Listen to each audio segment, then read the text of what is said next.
Chapter 47. The first thing Ray noticed when she woke was how cold her nose was. The second was how good the smell of coffee and cigarettes drifting under the eaves of her bivouac smelt. She shifted about in her cot, trying to get comfortable, hoping for a few more hours' sleep. It was early, and she'd woken a bunch of times in the night. A bit more kip would be great. But the sounds of the camp had begun in earnest, and she knew there was no way she'd drop back off now. Besides, even though she'd stirred every few hours in the night, bloody guards chatting outside her bivouac, she actually felt quite rested. Her sleep may have been intermittent, but it had also been deep and refreshing. This outdoor life was starting to appeal. Still, it was cold outside her blankets, and there was no chance she was going to let the morning chill invade her cosy little cocoon.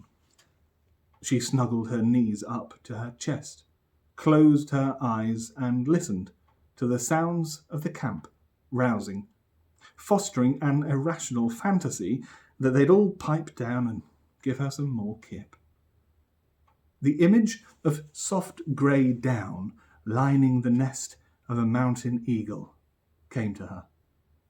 She heard the wind whistle past her eyrie. She felt a fan of feathers spread over her, cosseting her cheeks and bundling her up. Her jaw slackened, dropped, and she began snoring again. Fast, vivid dreams.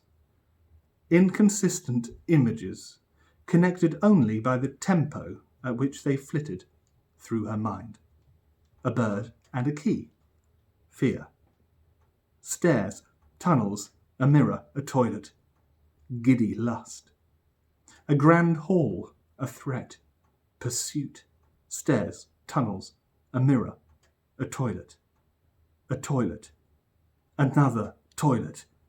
Ray woke again with her bladder bursting from her pelvis, hard and insistent. She had to piss soon. Soon. She got up, crouching over to avoid agitating her poor football of a bladder, and dashed her trousers on.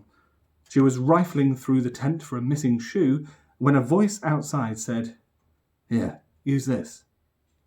An arm hung through the door flap, waving a kidney bowl. Ray snatched it, tore her trousers down, and just squatted over the metal bowl in time to catch the flood of pee that hissed out of her. Oh, that's better. That is better. The hand offered her a roll of toilet paper, and she took it. As she did, Ray noticed the cloven thumb. "Ah, it's you," she said. "I was wondering when you were going to show up." "Hello," said the man with the cloven thumb. Was Ray's response as she pulled her trousers back up. His presence ought to have been more unsettling, but whoever he was, he'd wanted to protect her. While her cluster sat having their throats slit, he'd done his best to help. Besides, amid so much uncertainty, there was something reassuring about a familiar face, or a familiar thumb, at least. "Are you decent in there?" he asked. "Am now." "Come in if you must." The man with the cloven thumb stepped in.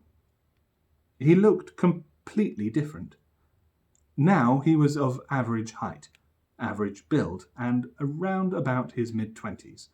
He was slim, but not skinny, his brown hair neat, but not fussy. She supposed he was reasonably handsome, but not in a particularly striking way. In fact, his features were almost instantly forgettable. He sort of looked like someone you used to know, but couldn't quite remember where from.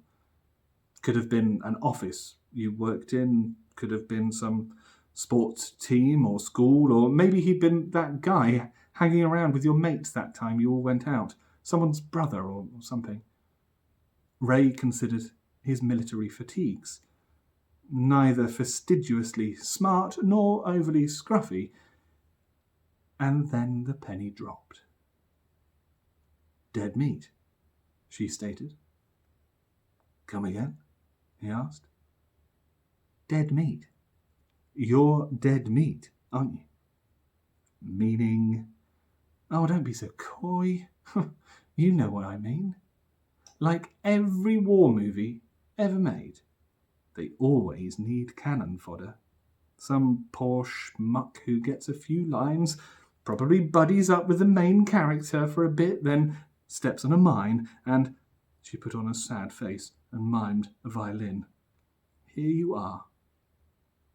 The man with the cloven thumb looked embarrassed. "Don't know what you're talking about." "Like fuck you don't." She was enjoying this.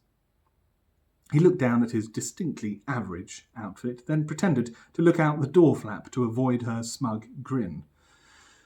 "Well," he mumbled, "it's not like I get to choose, is it?" "I wouldn't know, would I? Wouldn't have a clue, because, yes, that's right, I have no idea who you are, what you're up to, where you're from, why you look so different, or why you have," she pointed at his hand, "a thumb like that." He pulled a soft pack of cigarettes out of his shirt pocket, took 2 out and lit them both. He handed her one and swept the door flap aside. "Yeah, well, I'm sure you'll figure it out eventually. Smart girl like you." He nodded outside. "Come on then, smartass. You're late. I've got my orders." "Oh, you do you?" "Yep. Need to escort you to your newly designated woman's advocate. The coordinator was very clear about that." She shrugged and stepped under his arm and out of the tent. The energy buzzing about the camp impressed her. Everyone seemed in such a rush. "We're on the move," explained the man with the cloven thumb. "Striking camp." "Why is that then?" "Places to go, people to fight." He took a good pull on his cigarette and exhaled. "God, I love being in the military, Ray. I really do." "Oh, yeah? That surprises me. I had you down as the more free-spirited type. Wouldn't have thought orders were your thing, to be honest." "Yeah, well," he nodded to a few soldiers carrying a crate of mortar shells bedded in straw. "You're right about the zero patience for anyone barking orders at me. But this lot are fairly polite, and the pros far outweigh the cons." "Is that a fact?" "Yeah. First, there's the fighting.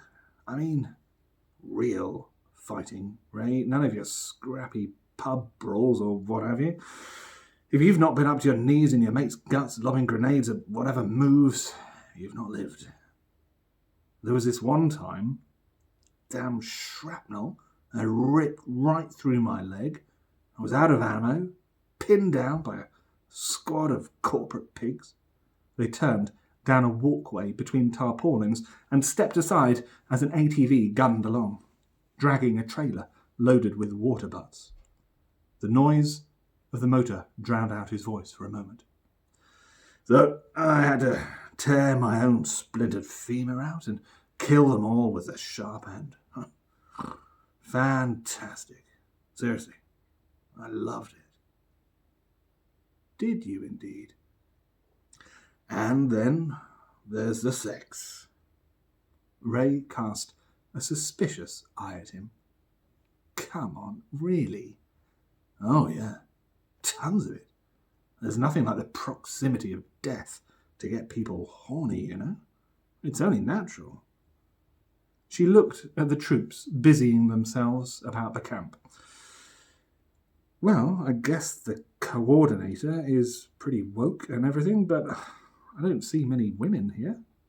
"Doesn't matter." The man with the cloven thumb leant towards her and lowered his voice. "Rebel outposts are about as homoerotic as it gets. I'm getting loads. It's fucking great. Well, if you say so. They halted while what looked to be a long antenna tower was carried past them on the shoulders of some guerrilla fighters. The man with the cloven thumb looked at them and sighed. You know what, Ray? I just love these guys. I really do. Well, yeah, you said. No. I mean, what they're doing out here in the RMZ. They realise they're puppets, that they're being set up. There's no way they can defeat their enemy. They're a fucking tourist attraction. They know it. But they still fight. Sure, but what choice do they have? Well, they could just sit down and give up. And some do. But they don't last long. This lot, on the other hand, oh no. Whatever it takes, Ray. They'll do anything. Say anything. Survival, Ray. It drives people to places you wouldn't believe. He flicked his cigarette butt under the tread of a jeep rolling and lurching its way through the mud. The troops sat in the back were checking each other's webbing, preparing themselves. Ruthless bastards. You're gonna love 'em. Sounds like you do. Yes, I do. I bloody love 'em. They stood and stopped outside the tent. Anyway, your new counsellor is waiting for you in here. Ray looked at the man with the cloven thumb and smiled flatly. Look, she said, you seem decent enough. Bit odd, sure, but decent enough. Can't you just level with me? Who are you? He beckoned her nearer and lowered his voice. I'm the will behind the wind, the surge under the sea. I'm the space inside the atom, the magic number 3. Inside the shadow's shame, where the left becomes the right. They know my silent name. They see my blackened light. Fine, be like that. Fuck off then. And with that, Ray stropped off into the tent and left him to it. The man with the cloven thumb shrugged and ambled off on his own, brushing a speck of dirt from his uniform. Dead meat, he said to no one in particular. Bloody cheek. Inside the tent, the woman packing the olive-green duffel bag looked up and smiled with relief. Ray's eyes were drawn once more to the intricate henimation tattoo curling up from her collar and into her hair.